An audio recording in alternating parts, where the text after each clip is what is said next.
Hi friends, welcome back to our channel. మీరు కనుక మన వీడియోస్ చూస్తున్నట్లయితే ప్లీజ్ లైక్ చేయండి, షేర్ చేయండి, సబ్స్క్రైబ్ చేసి మీ ఫ్రెండ్స్ అండ్ ఫ్యామిలీ మెంబర్కి ఈ వీడియో షేర్ చేయండి. అలాగే కార్తీక దీపం సీరియల్లోని ట్విస్ట్లు ముందుగానే తెలుసుకుందాం. ఏంటంటే శివనారాయణ జోష్న పెళ్లి బాధ్యతలు మొత్తం కార్తీక్ అప్పచెప్తాడు. అలాగే దశరథ కూడా అంటాడు, నువ్వే చూడు నాన్న జోష్నకి సంబంధాలు అంటే దీప అంటుంది, నా చెల్లి లాంటిది కదా, నేనే చూస్తాను అని అంటుంది. ఇక సూరజ్ గురించి తెలిసిందే కాబట్టి జోష్న సూరజ్ గురించి కంప్లైంట్ ఇస్తుంది. అందరు ఇంట్లో నుంచి సూరజ్ని గెంటేస్తారనుకుంది జోష్న, కానీ తనకి రివర్స్ ప్లాన్ జరిగిందని జోష్నకు తెలీదు. ఏం జరిగిందనంటే కార్తీక్, దశరథ, శివనారాయణ గారు ఇలా మాట్లాడుకుంటారు. జోష్న చాలా మొండిది, చాలా కఠినంగా ఉంటుంది. అలాంటి దానికి మనం పెళ్లి చేయాలంటే చాలా కష్టం. సూరజ్ తనంతట తాను ఇష్టపడుతున్నాడు. అందులో సూరజ్ చాలా నెమ్మదివాడు, వాళ్ళిద్దరికీ సెట్ అవుతుంది అని అంటాడు కార్తిక్. అవునా అని అంటాడు శివనారాయణ. అవును అనేసరికి దీప కూడా అంటుంది, అవును తాతగారు, వాళ్ళిద్దరికీ జోడీ బాగుంటుంది. మనం వేరే వాడిని చూసి చెయ్యాలన్నా కష్టమే. జోష్న మెంటాలిటీకి ఎవరు సెట్ అవ్వరు. తను ఇష్టపడుతున్నాడు కాబట్టి జోష్న ఎలా ఉన్నా తనని స్వీకరిస్తాడు అంటుంది దీప. ఇక సుమిత్ర, దశరథ అలాగే, కానీ వాళ్ళ ఫ్యామిలీ ఏంటో మనకి తెలియదు కదా అని అంటారు. సరే బాబాయ్, పిన్ని అని అంటుంది జోష్న. వాళ్ళ గురించి మొత్తం నేను తెలుసుకుంటాను అంటాడు కార్తీక్. శివనారాయణ ఇలా అంటాడు, మనం ఎంక్వైరీ చేస్తున్నట్టు తనకి తెలియకూడదు అని అంటాడు. నేను ఎలా చెప్తాను తాత, నేనేమన్నా చిన్న పిల్లోన్నా అని అంటాడు కార్తీక్. అదే వాళ్ళ అమ్మ నాన్న ఎవరు, వాళ్ళ క్యాస్ట్ ఏంటి, వాళ్ళు ఎక్కడుంటారు, అసలు సూరజ్ మన దగ్గరికి ఎందుకు వచ్చాడు, మనకెందుకు హెల్ప్ చేస్తున్నాడు, ఇది తనంతట తను చేస్తున్నారా లేదా ఎవరైనా చేపిస్తున్నారా, ఇలాంటి విషయాలన్నీ నువ్వు పర్టికులర్గా కనుక్కోవాలి. ఇటు 7 తరాలు అటు 7 తరాలు కనుక్కొని అంతా ఓకే అంటేనే అప్పుడు మనం జోష్నను ఒప్పించి పెళ్లి చేద్దాం. లేదంటే ఇక్కడితో ముగుస్తుంది, మనం ఇంట్లో నుంచి సూరజ్ని పంపించవచ్చు అనేసి వీళ్ళంతా మాట్లాడుకుంటున్నారు. ఇక కార్తీక్ అలాగే, నేను కనుక్కుంటాను, ఎవరికి తెలియకోకుండా నేను కనుక్కుంటాను అని కార్తీక్ వాళ్ళకి మాటిస్తాడు. ఇక జోష్న అనుకుంటుంది, ఆహా నేను చెప్పాను కదా తాతకి సూరజ్ని పంపిస్తాడు అనుకుంటుంది. కానీ ఈ ప్లాన్ వల్ల సూరజ్కి ప్లస్ పాయింట్ అయింది. తను ఎప్పటి నుంచో పెళ్లి చేసుకోవాలని ఆరాటపడతాడు కాబట్టి జోష్న ఇరికించడం వల్ల తననే పెళ్లి చేసుకునేలా చేస్తాడని సూరజ్ చాలా హ్యాపీగా ఫీల్ అవుతాడు. కానీ కట్ చేస్తే సూరజ్కి మాలినికి ఏమైనా రిలేషన్ ఉందా లేదా అనేది తెలుసుకోవాల్సి ఉంటుంది. ఎందుకనంటే సూరజ్ ఎప్పుడు మాలిని వైపు గొడవగా ఉంటాడు. అంటే అలా ఉంటే ఈ ఫ్యామిలీతో మనం తొందరగా కలవచ్చు అనేసి, శివనారాయణ ఫ్యామిలీతో తొందరగా కలవచ్చు అని ఇలా ప్లాన్ చేశారా, లేదంటే నిజంగానే వాళ్ళిద్దరికి రిలేషన్ లేదా అనేది మనం అప్కమింగ్ ఎపిసోడ్లో చూద్దాం. ఇక మాలిని వాళ్ళ ఇంటికి వచ్చి పెళ్ళికొడుకుని పంపించిందనంటే సూరజ్తో కూడా ఏదో సంబంధం ఉండే ఉంటుంది, వీళ్ళంతా ప్లాన్ చేసే ఉంటారు అన్నట్టు ఉంటుంది. కానీ ఇదంతా మనం తెలుసుకోవాలి అనుకుంటే మన ఛానల్ని సబ్స్క్రైబ్ చేసుకొని ఉంచండి, అలాగే సపోర్ట్ చేయండి.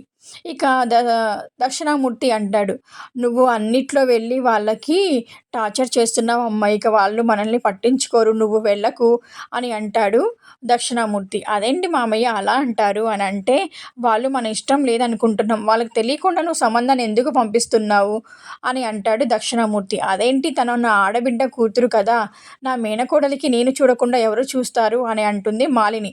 ఇక దక్షిణామూర్తి ఇలా అంటాడు, వాళ్ళు మనల్ని రావడమే ఇష్టం లేదు, అలాంటిది నువ్వు సంబంధం చూస్తుంటే వాళ్ళు ఎలా చేసుకుంటాడు, అందులో దక్షిణామూర్తి మామూలు మనిషి అనుకుంటున్నావా, మన నీడనే పడనివ్వకుండా చూస్తున్నాడు, అలాంటిది నా కూతురే నా దగ్గరికి రానివ్వటం లేదు, అలాంటిది జోష్నకి సంబంధం ఎలా చేస్తారనుకుంటున్నావు అని అంటాడు దక్షిణామూర్తి.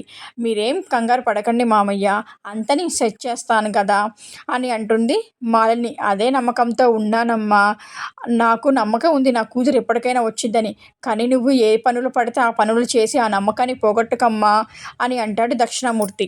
అదేం లేదు మామయ్య, మీ నమ్మకాన్ని నేను ఒమ్ము చేయను, వదిన్ని తీసుకొచ్చే బాధ్యత నాది అని అంటుంది మాలిని. కానీ మనసులో మాలిని, నేను ఎవ్వరిని విడిచిపెట్టను మామయ్య. అన్యాయం చేసిన వాళ్ళని అస్సలు విడిచిపెట్టను. శివన్నారాయణ ఫ్యామిలీ మొత్తం నాశనం అవ్వాలి. మీ కూతురు సుమిత్ర, మీ మనమరాల్ని జ్యోష్ణని కూడా వదలను. మీతో అలా ఉంటున్నాను కానీ నా పగ ఎప్పటికీ తీరదు. నా పగ నేనే తీర్చుకుంటాను అని అంటుంది మాలిని. ఇక దీప శ్రీధర్ ఇలా మాట్లాడుకుంటారు. శ్రీధర్ అడుగుతారు, "నువ్వు ఎవరి కూతురివి ఏంటి?" అని పర్టికులర్‌గా డీటెయిల్స్ అడిగితే, ఇక దీప చెప్పేద్దాం అని అనుకుంటుంది. ఇంతలో కార్తీక్ వస్తాడు. "ఏంటి నాన్న దీపని ఏదో ప్రశ్నలు అడుగుతున్నావు? తనకు అన్నీ నేనే. తను నువ్వేం టార్చర్ పెట్టమాకు. తనకి ఆఫీస్ వరకే ఎక్కువ ఉంటే మళ్ళీ నువ్వు ఈ టార్చర్ ఏంటి? అయినా నువ్వు ఇక్కడికి ఎందుకొచ్చావు ఆఫీస్‌కి" అని అంటాడు కార్తీక్. "అదేంట్రా నా కోడలు ఈసీఓ అయినప్పుడు నేను చూడడానికి రావాలి కదా ఆఫీస్‌కి" అని అంటాడు శ్రీధర్. సరే కానీ అమ్మ ఒకటే ఉంది. నువ్వు అమ్మ దగ్గరికి వెళ్ళు అని అంటాడు కార్తీక్. అవునా! సరే నీ పెళ్ళాన్ని ఒక మాట కూడా అననివ్వడం లేదు కదా అని అంటాడు శ్రీధర్. సరే సరే మాస్టారు, మీరు ఇంటికెళ్ళండి, హ్యాపీగా రెస్ట్ తీసుకోండి. మీకెందుకు ఈ గొడవలు? చాలా సంవత్సరాల తర్వాత మా దగ్గరికి వచ్చారు. మీరు అమ్మతో హ్యాపీగా ఉండాలి. ఈ గొడవలు మీరేం పట్టించుకోమాకండి అని అంటాడు కార్తీక్. సరే కానీ జ్యోష్ణ సంబంధాలు చూస్తున్నారా అని అంటాడు శ్రీధరు. అప్పుడు దీప ఇలా మాట్లాడుతుంది. అవును మామయ్య గారు, మేము సంబంధాలు చూస్తామని దశరథ బాబాయ్‌కి మాట ఇచ్చాము. అలాగే మాలిని ఎవరికీ తెలియకుండా ఒక సంబంధాన్ని పంపించింది మామయ్య గారు అనేసరికి శ్రీధర్ షాక్ అవుతారు.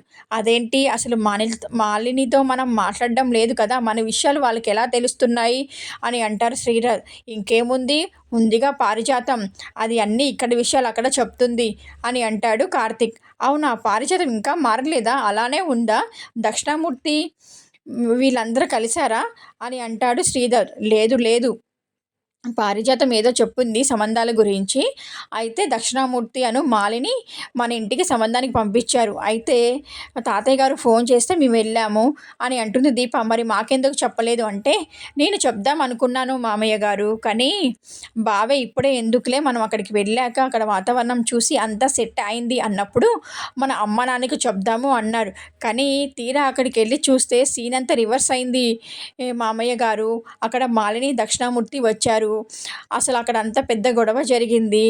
శివనారాయణ తాతగారు మీరెందుకు వచ్చారు? మీరెందుకు సంబంధం చూస్తున్నారు? మాకు సంబంధం చూడడం చేత కాదా అనేసి కొట్టుకునేంత దాకా వెళ్ళింది అని అంటుంది దీప.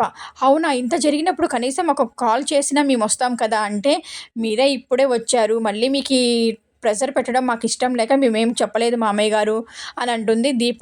అంతేలే, నా అనుకుంటే నాకు ఏదైనా చెప్తారు. నన్ను మీరు ఇంకా దూరం పెడుతున్నారు కాబట్టి నాకు ఏ విషయాలు చెప్పడం లేదు మీరు అని అంటాడు శ్రీధర్.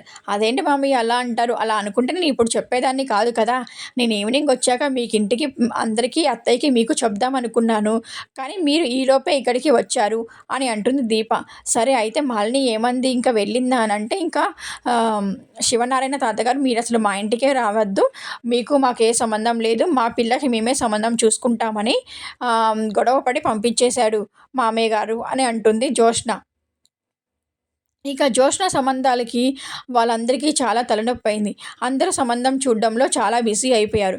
కానీ జ్యోత్స్న, నేనెందుకు పెళ్లి చేసుకుంటాను? నేనిప్పుడు చేసుకోను. నేను ఇలానే హ్యాపీగా ఉంటాను అని అంటుంది. శివనారాయణ మ్యారేజ్ చూస్తున్నాడు, దక్షిణామూర్తి చూస్తున్నాడు, దశరథ చూస్తున్నాడు.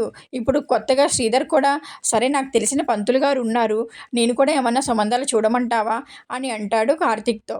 కార్తీక్ అంటారు, మీకెందుకు మాస్టారు ఇంత ప్రెషరు అని అంటే, లేదు దీంట్లో ఏముంది, ఏమైనా మంచి సంబంధాలు ఉంటే నేను చెప్తాను. నువ్వు వాటిని ఎంక్వైరీ చెయ్యి అని అంటాడు శ్రీధర్. అవును కానీ మాస్టర్ నీకో విషయం చెప్తాను అని అంటాడు. ఏంటి చెప్పు అని అంటే, మనకి అవుట్ హౌస్‌లో సూరజ్ ఉన్నాడు కదా! సూరజ్ జ్యోత్స్న అంటే ఇష్టపడుతున్నాడు.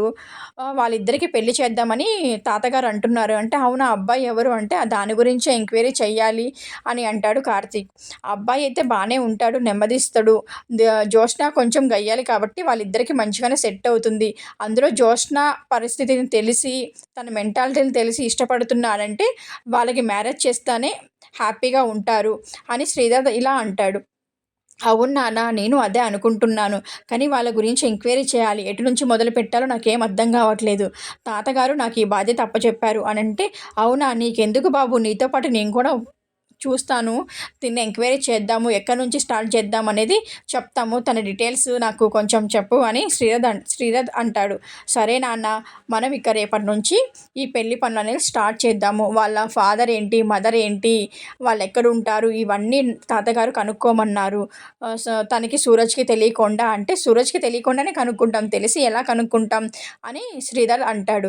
ఇక సరే నాన్న, నువ్వు వచ్చి చాలాసేపు అయింది, అమ్మ నీ కోసం ఎదురు చూస్తూ ఉంటుంది, నువ్వు వెళ్ళిపో ఇంటికి అని అంటాడు. ఇక సూరజ్ ఆలోచిస్తూ ఉంటాడు. ఏంటి గొడవ పెట్టింది జోష్న, ఇప్పుడు ఎలా అని ఆలోచిస్తూ ఉంటే జోష్న తన రూమ్కి మళ్ళీ వస్తుంది. వచ్చి ఏరా, నీకు గొడవ పెట్టినా సిగ్గులేదా, మళ్ళీ ఏంటి బాగా ఆలోచిస్తున్నావు, ఇక నువ్వు రేపు మార్నింగ్ ఇక్కడ నుంచి వెళ్ళిపోతావు అని అంటుంది జోష్న. అదేంటి బంగారం అలా అంటావంటే, నేను ఇరికిస్తా అన్నాను, ఇరికిచ్చాను, అలాగే ఈరోజు ఈవినింగ్ కల్లా నువ్వు ఇంట్లో నుంచి వెళ్ళిపోతావు అని అంటుంది జోష్న. అవునా అని అంటారు సూరజ్. అవును, నువ్వు ఇంట్లో నుంచి వెళ్ళిపోతావు, మా తాతయ్య నన్ను అంటే ఎవరిని ఏమీ అనడనుకుంటున్నావా, నేనంటే చాలా ఇష్టం, అందుకనే అందరి ముందు పంచాయతీ పెట్టారు, ఇక నీ రోజులు చెల్లిపోయాయి, నీకు లగేజీ మొత్తం సర్దుకొని ఉంచుకో, నువ్వు ఇంట్లో నుంచి వెళ్ళిపోయే టైం దగ్గర పడింది, ఇంకో ఎంతోసేపు లేదు, కొన్ని గంటలు మాత్రమే, తాతయ్య వాళ్ళంతా ఆఫీస్ నుంచి వచ్చేసరికి నిన్ను పంపించేస్తారు అని జోష్న చాలా హ్యాపీగా ఫీల్ అవుతుంది. కానీ అసలు విషయం ఏంటనేది జోష్నకు తెలియదు కదా. సూరజ్నే ఇచ్చి పెళ్లి చేద్దామని శివనారాయణ ఫ్యామిలీ మొత్తం ఆలోచిస్తుంటే జోష్ననేమో ఇక్కడి నుంచి సూరజ్ని పంపిస్తాడని అనుకుంటుంది.